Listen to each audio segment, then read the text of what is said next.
Morning and welcome to the Knowing Show. I am your host, Christene Marie. Y'all, we are on day 74 in the year. So happy 74th day. Y'all, this is our reminder this morning to take stock of our day, to live with intention, and also to remember that we get to be, if we choose, to be in the driver's seat of our lives and to not let this life happen to us, but to really take power back in so many ways, to take agency over our lives. And so this is why we gather every single morning, regardless of the day, and we jump on here and we just remind ourselves of what's true, what's more true than what the rest of the world has to say. So we're going to start with just a quick review of some of the previous lessons, and then we'll dive into today's lesson itself. Lesson 40, I am blessed as a son of God. Lesson 41, God goes with me wherever I go. Lesson 42, God is my strength. Vision is his gift. Lesson 43, God is my source. I cannot see apart from him. Lesson 44, God is a light in which I see. Lesson 45, God is the mind with which I think. Lesson 46, God is the love in which I forgive. Lesson 47, God is the strength in which I trust. Lesson 48, there is nothing to fear. Lesson 49, God's voice speaks to me all through the day. Lesson 50, I am sustained by the love of God. Lesson 61, I am the light of the world. Lesson 62, forgiveness is my function as the light of the world. Lesson 63, the light of the world brings peace to every mind through forgiveness. Lesson 64, let me not forget my function. Lesson 65, my only function is the one God gave me. Lesson 66, my happiness and my function are one. Lesson 67, love created me like itself. Lesson 68, love holds no grievances. Lesson 69, my grievances hide the light of the world in me. Lesson 70, my salvation comes from me. Lesson 71, only God's plan for salvation will work. Lesson 72, holding grievances is an attack on God's plan for salvation. Lesson 73, I will, there be light. Lesson 74, there is no will but God's. And this is the lesson for today. The idea for today can be regarded as the central thought toward which all of our exercises are directed. God's is the only will. When you have recognized this, you have recognized that your will is his. The belief that conflict is possible has gone.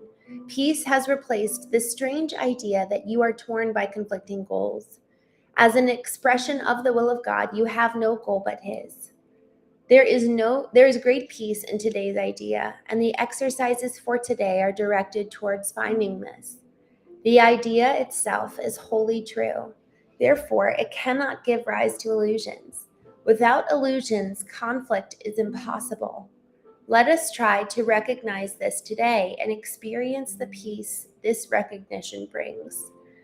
Begin the longer practice periods by repeating these several thoughts several times and slowly with great determination to understand what they mean and to hold them in mind.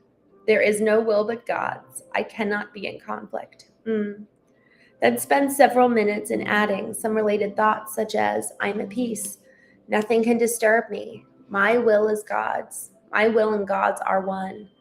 God wills peace for his son. During this introductory phase, be sure to deal quickly with any conflict thoughts that may cross your mind. Tell yourself immediately, there is no will but God's. These conflict thoughts are meaningless.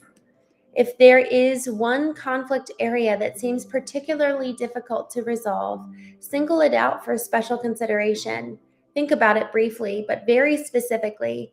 Identify the particular person or persons and the situation or situations involved and tell yourself, there is no will but God's. I share it with him.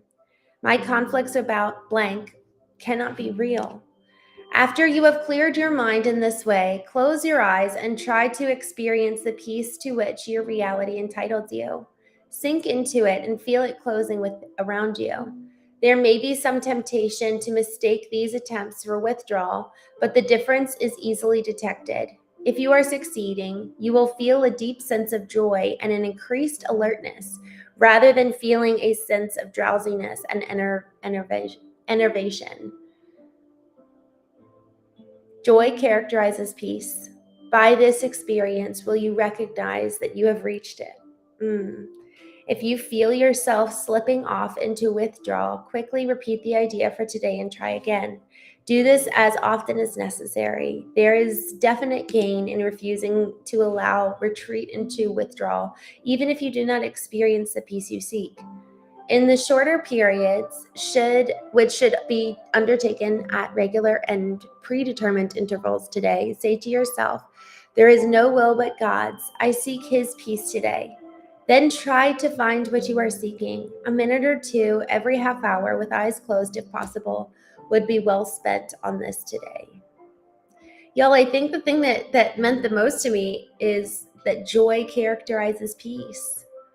It's so funny because so often we think of us wanting to do, us wanting to be on this mission, right? Us wanting to do something grandiose with our lives, us wanting to do something that really matters, that makes a difference.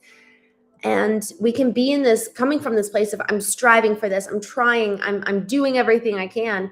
This completely reverses it. It's actually talking about getting to that place of peace. And from that place of peace, we then can do the will of God. And the will of God is better than anything we could want, because at the end of it, it's funny, it talks about happiness. And to be honest with you, every time it mentions happiness here over the last couple of months, I've just kind of disregarded it. But I was leaning into that the other day, and I was like, I guess, at the end of the day, I do want happiness, even though I've never really said that nor thought that. But I think that every single person wants that. That's why we distract ourselves, pursue relationships, pursue pleasure. That's so much of the time, even though we would never say happiness is a desire. Otherwise, why would we do that which is life-giving, And so there's actually, I think, even for me, to be honest with you, I think that there needs to be a reframe around joy. And even the word happy has always felt a little bit more frivolous.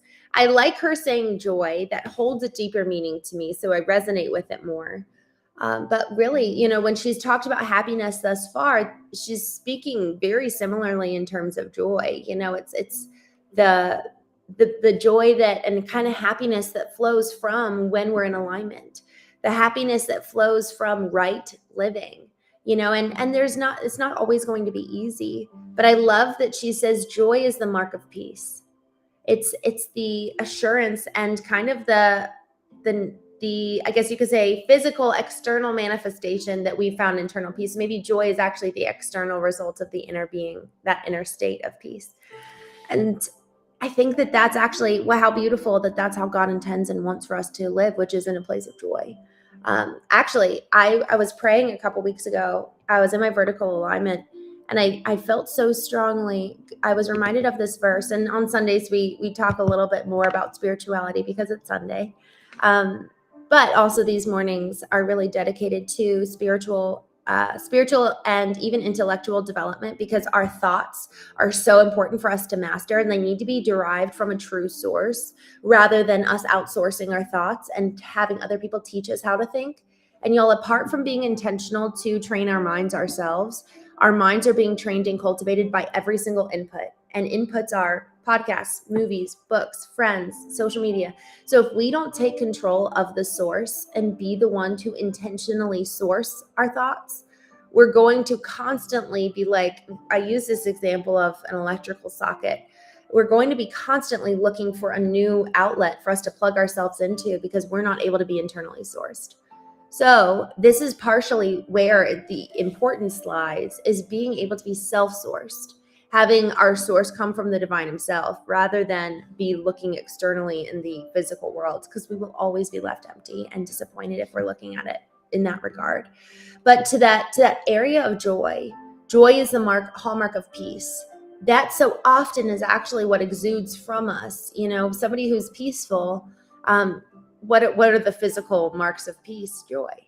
And so I love that concept. And I for me, growing up the way that I did, there was actually a pride in martyrdom, in a sense of like, oh, I'm miserable. Aren't I so honoring of God? Like it was such the opposite, And so God, I was in my vertical alignment the other week, and I was reminded of this verse where it says, "One thing I have asked, that I may dwell in the presence of the Lord all the days of my life." And there's so much joy talked about in that concept. One thing. And y'all, it's interesting if you were to think of what's the one thing, what is the one thing that God has for us the most, that he wants for us the most? And what is when we think about what's the one thing, it's like, okay, what's the one state internally? And then what's the manifestation of that? And so I think it's easy to say love. Okay, so what's the hallmark of love? How do I know I'm in love? And if we want to answer that question, Jesus said, "You shall know that you love me by how you love your brother." You shall know you're my disciples by how you love. And so I love that she says joy is a hallmark of peace. And there's even this concept, and I'm kind of brainstorming with you all this morning, which I'm excited to jump into the chat and take a look at what you guys think about this. But, the fruit of, shall know a tree by its fruit. So the fruit of God living, activating, operating inside of us, when we really have love literally alive in us, the fruits of that are love, joy, peace, patience, kindness, goodness, faithfulness, gentleness, and self-control. There's 8 different fruits of the presence of God living in us. So if we want to know, am I actually having God living in me and acting in me and alive in me? Look for those 8 fruits. And those would probably be even good ones to memorize or put somewhere in our house. I had, when I wrote my eulogy, I wrote down who I wanted to be in so many ways, and also as a result of doing the knowing framework. So I really leaned into, who do I want to be? What's the new target? I'm moving away from this and I'm moving towards this. Because we have to replace the old. If we're going to uproot something in our life that's actually been a staple of what we believed in, hoped for, strived for, motivated us, we need to replace it. Otherwise, we're kind of left empty. And so we need to replace it. So replacing the old with the new. And what I ended up doing was, okay, I want to be this person. And I ended up kind of reframing it to say, okay, I get to choose to be this person. I am vulnerable. I am brave. And I wrote down all of these I want statements to be I am statements, and just declaring them over myself, because I get to choose, right? I get to choose what's true in so many ways of like, okay, I get to choose. We talk about this a lot, the power of choice. Between stimulus and response is choice. So I get to choose the old narrative, or I get to choose the new narrative. And I get to choose a narrative that aligns with God and his presence and his will and who he says that I am. Or I get to choose a narrative that aligns with the past pain that I've had, the past wounds, what they said. And I get to choose. And ultimately, what we declare over us is what ends up being true about us in so many ways. And I'm saying true as in our experience, our material experiences, and everyone else's material experience about us as well. So this concept of what are you going to choose that to be true about you and about your life is so important. And so one of the things that we get to consider of, okay, I am these things, we get to choose these desired outcomes, which is love, joy, peace, patience, kindness, goodness, faithfulness, gentleness, self-control. There's 9 of them. I think I said 8 before. There's 9 different fruits that, man, if I am good inside, that's a healthy and well, those 9 character qualities are going to be what come out of me. So if that's not what's coming out of me, let me actually go analyze my internal state. So it's almost like a self-evaluation we don't have to go search other people's opinion about how to do this. It's okay, are those 9 fruits coming out of you? Are those 9 fruits qualities in your life? And are those consistently coming forth? And are people experiencing a consistent, reliable you when they interact with you? What is the fruit of your life? And so with that, I'm going to go ahead and jump here in the chat. Aaron, good morning. Stacy, Dustin, Gino, good morning. Mr. Bendover, Warles, hello. Rude Thing, hello. Pruth, that's a funny handle. Proco, good morning, Proco. I don't know who that is, but I'll look into that. Sajad, hello. Spaghetti and Spaghetti, hello.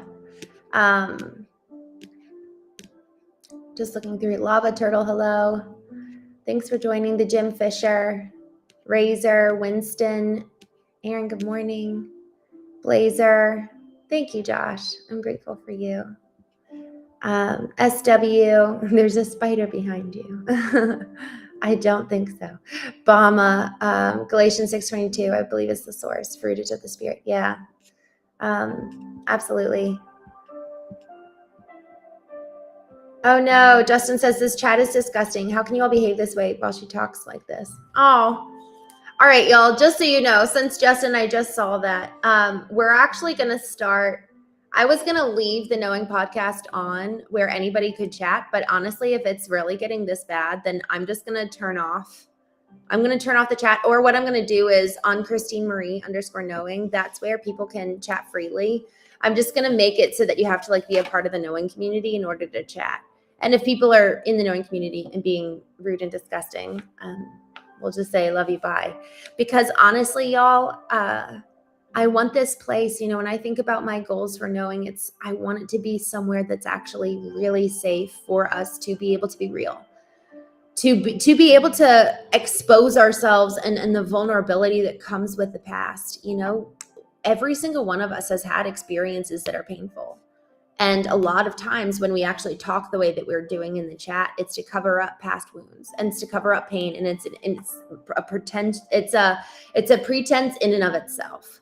Because I really believe that if you were to let down your walls, that what we would find is somebody who actually is so hurt and is so loved, and maybe you just haven't experienced that in your life. And so I want this to be a place where others can experience that. And I want you to experience it too. So that's really the heart for our time together, is that we can experience healing. We can take responsibility for our lives. And, sometimes those of us who are the most wounded and most upset actually need this community the most. So I don't want to shut out people from joining. And I also don't want it to corrupt the integrity and honestly, there's a sacrility that comes with this conversation. And whenever somebody opens up themselves, there's something that should really be honored, right? So I don't want to disrupt or corrode the sacrility of these conversations, because we've gotten really deep sometimes. We've talked about death. We've talked about grief. We've talked about loss. We've talked about some really heavy things in the chat. So I want to honor that. And so last night was the first night where we didn't go live on the Knowing podcast, but we went live just on Christene Marie _knowing. And the conversation was really, really wonderful. So I'm going to drop that here in the chat. If any of you want to move over there, that's where we'll be going live in the evenings. And I'll see what I can do with the chat on the Knowing podcast. I think that Rude Thing says we need this. Y'all, we need each other. We really, really need each other. And, we need to remember, we need to be called higher. We need to be called higher. And I really, really believe that Knowing, one, it's the thing that I really feel called to, helping and encouraging people as I go on my journey of like, hey, this is what I'm learning. This is really how I'm changing and how I need to grow and how I need to heal, and hearing from other people, like how they need to heal and how they need to grow and what's working for them.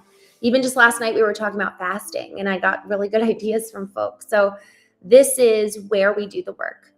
And so the work gets confused and corrupted a bit when there's corruption coming in.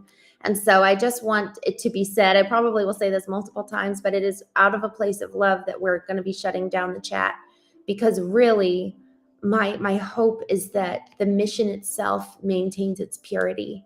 And there is truly a purity. There's a verse that says, without holiness, no one will see God. And so when we're willing to not walk that way, to let go of, honestly, the crude, to use, Justin, your word, disgusting remarks, it like letting that go. Every time we let go of something that is corroding, we make space for something new. So it is a decision. It's a decision to let go of anything that is unhealthy, anything that is impure, anything that is unkind. It is a decision. And in one sense, impurity in and of itself is a grievance. We're holding on tightly to something that is corrupting us from within. It's a corrupting source. So what's so cool is that we don't have to go through this whole big detox process of our soul. But what it does mean is that it comes at a price of letting go of some of those things that we've held tightly to over the past, that we found comfort in. How much of your identity is actually tied to that impurity? How much of your personality is making people laugh and you only know how to tell dirty jokes? It's hard to kind of divorce ourselves and allow for something new to come. And this might just be a season, if you're willing to start moving into a season of, really, if you want to know God, thus pursuing the purity, to be able to hear his voice and experience relationship with him and relationship with yourself, because if you're willing to do that, it might require a season of just being more quiet and listening. And maybe we're not the center of attention, and maybe we're not the ones making the loudest and best jokes. But yeah, if you really want to know God, he's right there. So y'all, thank you all so much for joining this morning. I'm going to go ahead and jump off. I'm going to be live on the Christene Marie show tonight. It's the Knowing Show, but it's on the Christene Marie channel. Yeah, Aaron. Steve says she's single. I am single. I'm with my darling, but I do not have a husband. Aladdin says it's easy to be aware of God. Just use your brain and use your spirit and use your soul and use your physical body. Orient your entire self towards him. So, all right, y'all. Thank you so much for joining. I'm going to be live on Christene Marie _knowing tonight at 8:30 p.m. Eastern. We'll be live again tomorrow morning, but I'm going to figure out the chat because I think it is getting, actually, I haven't even gone back and looked at it this morning, and I'm not going to, because I don't like feeding myself with whatever was happening earlier. So, all right, y'all, have a wonderful, wonderful day. Thank you for joining. And Spaghetti, I'm just going to put you on timeout because we just don't talk like that, I want our words. And this is because it's the channel that I started. I can put in some rules, but I just encourage you guys, for those of you who never come back again, who do you want to be? What is your highest and best self? And what would it look like if you actually really believed that you could do something great with your life? I really, really believe that every single one of us is here for a reason, to accomplish something great. And greatness is defined by so many different mediums. But man, do you have a reason for your life? And don't lower your standard. Don't lower your expectation. Really allow yourself to dream again. We lost a lot of our dreams as children, but maybe one of the best ways is to actually return to who you wanted to be as a kid. Who did you want to be? And allow for that passion to return and start really living fully and brightly, because each one of us has a reason for being here. And there's a lot of love that needs to be given in the world. It's a broken place, and it's a beautiful one. But man, how much more powerful could your presence be in the world if you were to alchemize your past and your pain for good? So with that, thank you all so much for joining. I will see you tonight at 8:30 p.m. Eastern.